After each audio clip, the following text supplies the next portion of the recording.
तो प्यारे बच्चों, जैसे हम लोग सारे बेसिक को कंप्लीट कर लिए हैं, अब इनसे जुड़ी तमाम क्वेश्चन को एक एक करके करते हैं और अलग अलग प्रकार के क्वेश्चन को अलग अलग वीडियो में कवर करके हम प्लेलिस्ट बना देंगे और उस प्लेलिस्ट में सारी चीज़ों को डाल देंगे। आप वहीं पर जाकर एक एक करके सारी चीज़ों को देख सकते हैं। आपको पूछा गया है कि 5 अंकों की सबसे बड़ी और सबसे छोटी संख्याओं का अंतर बताइए।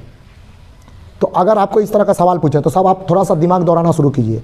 5 अंक बोला गया है, सबसे बड़ी बोला गया है और सबसे छोटी बोला गया है। तो पहले अंक को आपने जैसे पढ़ा, अंक से मिलकर संख्या बने होते हैं, तो कोई संख्या 5 अंकों की होना चाहिए। तो आप वो शुरू होता है, 5 अंकों की संख्या शुरू होता है 10,000 से, लेकिन हमको बोला है 5 अंकों की सबसे बड़ी। तो 10,000 1 2 3 करते करते जो 5 को 9 हमने बात किए थे, ये होता है सबसे बड़ी, 5 को 9। तो 5 अंकों की सबसे बड़ी हो गया और फिर 5 अंकों की सबसे छोटी, तो ये जो 10,000 लिखे ये सबसे छोटी हो गया। का अंतर पूछा है, आप उसी का यूज करके समझ रहे हैं ना। 5 अंकों की सबसे बड़ी और 5 अंकों की सबसे छोटी। तो 5 अंक का सबसे बड़ी 99,999। गिनिए अंक 1 2 3 4 5, इससे 1 जोड़ देंगे ना तो ये 1 लाख हो जाएगा, जो कि 6 अंक का हो जाएगा। तो इसीलिए हम उसको नहीं ले सकते हैं। और इससे ये छोटी है, मतलब छोटी से और छोटी है कि देख लेते हैं। तो इससे अगर 1 घटा देते हैं तो ये जो है 9,999 हो जाएगा। ये 9,999 मतलब 4 अंक की हो गया।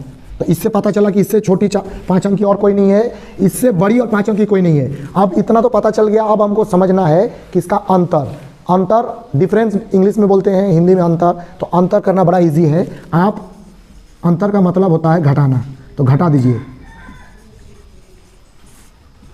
तो आपके सामने जो ये उत्तर है ये आ गया 89,999।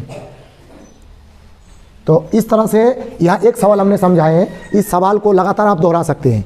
जैसे उदाहरण के तौर पर कभी पूछा जाएगा कि ऐसी संख्या बताइए जो 4 अंक की सबसे बड़ी हो और 3 अंक के सबसे छोटी का अंतर हो। मतलब यहाँ 4 अंक की सबसे बड़ी, 3 अंक का सबसे छोटी बता दिया। फिर ऐसे पूछेगा, उसी को जोड़ करने बोला जाएगा। कभी कभी बोलेगा कि 5 अंक की सबसे बड़ी और 2 अंक की सबसे छोटी संख्या का गुणनफल बताइए, तो आपको गुणा कर देना है। तो कॉन्सेप्ट बहुत इजी है, अगर आप समझ पा रहे हैं तो उसको आसानी से कर सकते हैं। अब जो है आपके सामने मैं डिफरेंट क्वेश्चन को शेयर कर दूंगा, स्क्रीन पर दे दूंगा, उसका आंसर बना के कमेंट में जरूर शेयर कीजिएगा। तो एक टाइप का सवाल आपको